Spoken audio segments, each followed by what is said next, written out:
ఎన్నికలైపోయిన వెంటనే మరలా ప్రజాహిత కార్యక్రమాల్లో నిత్యం ఒక రెగ్యులర్ యాక్టివిటీస్లోకి మనం వచ్చేసాం.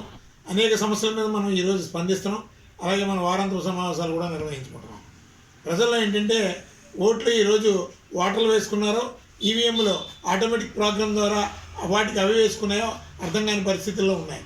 నేను ఈరోజు గాలి ఓటంగా గెలిచినటువంటి పరిస్థితులు కనబడుతున్నాయి. ఉదాహరణకి ఎన్నికల సంఘం పూర్తిగా వైఫల్యం చెందింది. ఎన్నికల సంఘం మనం 6 ఎలక్షన్స్ చూసాం. ఈ 6 ఎలక్షన్స్లో కూడా ఇంత చెత్త ఎన్నికల కమిషన్ నిర్వహణ ఏ ఎన్నికల్లోనే మనం చూడలేదు.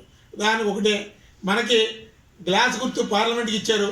మన పార్లమెంట్కి గ్లాస్ గుర్తు ప్రచారంలో ఉంటుండగా మన గుర్తును మనకు తెలియకుండా క్యాన్సిల్ చేశారు. మనకు తెలియకుండా గ్యాస్ పండుగ వాళ్ళే మళ్ళీ ఇంకో గుర్తు అలాట్ చేశారు. అంటే ఎన్నికల సంఘం ఎంత అధ్వానంగా ఉందో మేము ఖచ్చితంగా మొదటి నుంచి ఆరోపణ చేస్తున్నాం.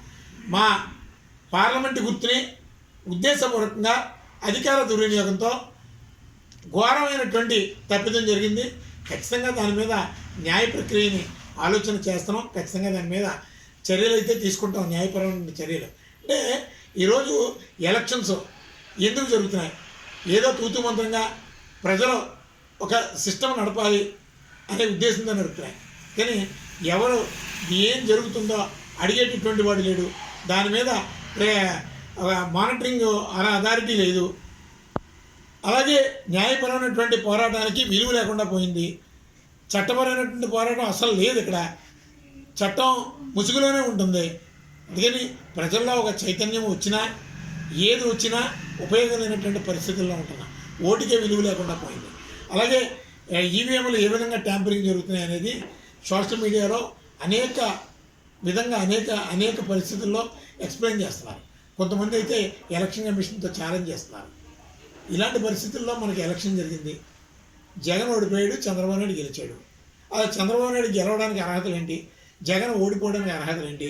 వీళ్ళిద్దరి మూలంగా రాష్ట్రానికి ఉపయోగం ఏంటి అని ఓటు వేసినటువంటి ఓటరు ఉన్నాడా లేడా? లేదు.